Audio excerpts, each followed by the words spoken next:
So today's 14-day challenge is to teach something from our notes, like our old notes. So I thought, what better thing to share than something that I'm really, really passionate about, which is natural health and wellness.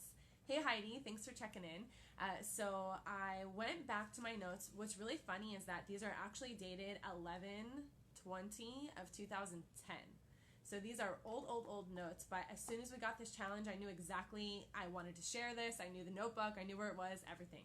So tonight I'm going to be sharing, breaking down a little bit of the myths. So I titled this Aryuveda because most people have never heard of Aryuveda before. So Aryuveda is an Indian term. It's a very old form of natural medicine, like, 10,000 years or more. So Ara means life force and Veda means science. So this is a science about balancing your health and balancing your life.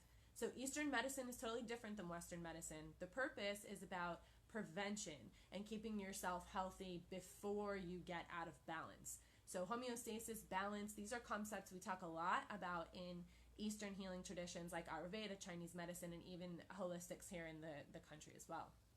So really quickly, just some important things to know. One of the main concepts is called a dosha. So in Ayurveda, they're going to classify you by your dosha, and we won't go too much into it, except for to say that there are three main ones: Vata, Pitta, and Kapha. So you may have heard of them before, maybe not, but they're kind of like a classification system. So Vata is said to have light, airy, dry nature to it, and these are usually qualities that describe a person. And Vata people are usually tall or very short and thin. Then we've got Pitta, P-I-T-T-A. Pitta is going to be hot, sour, pungent, sharp, acidic. And Pitta people are known for having more of like an athletic build, and they've got very strong digestive system. And then Kapha. Kapha is slow, steady, heavy, oily, and cold. And Kapha people tend to be a little bit heavier set people. So that's like this much information about a dosha. You can actually go to an Ayurvedic practitioner. They'll get really in depth with you about your dosha and talk with you about foods that you can eat, exercises that you can do, pranayama, which is breathing exercises you can do, and all of these things would be tailored to your specific dosha to help keep you balanced and to keep all your energy free flowing. It's really cool. So actually, if you're interested in this and you want to learn more about natural health, how to stay balanced, just go ahead and reach out to me. You can either drop a comment me here or PM me, and what I would like to share with you guys is a quiz that you can take to find out what your dosha is. It's super fun.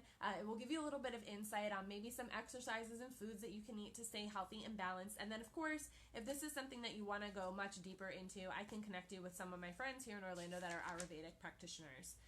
So that's it for me. I do want to take my gypsy gear off and relax and just enjoy my night. So I hope you learned something new about Ayurveda. If you did, if you found anything helpful, useful, informative, let me know. Drop me a comment, share, like, whatever you feel called to do.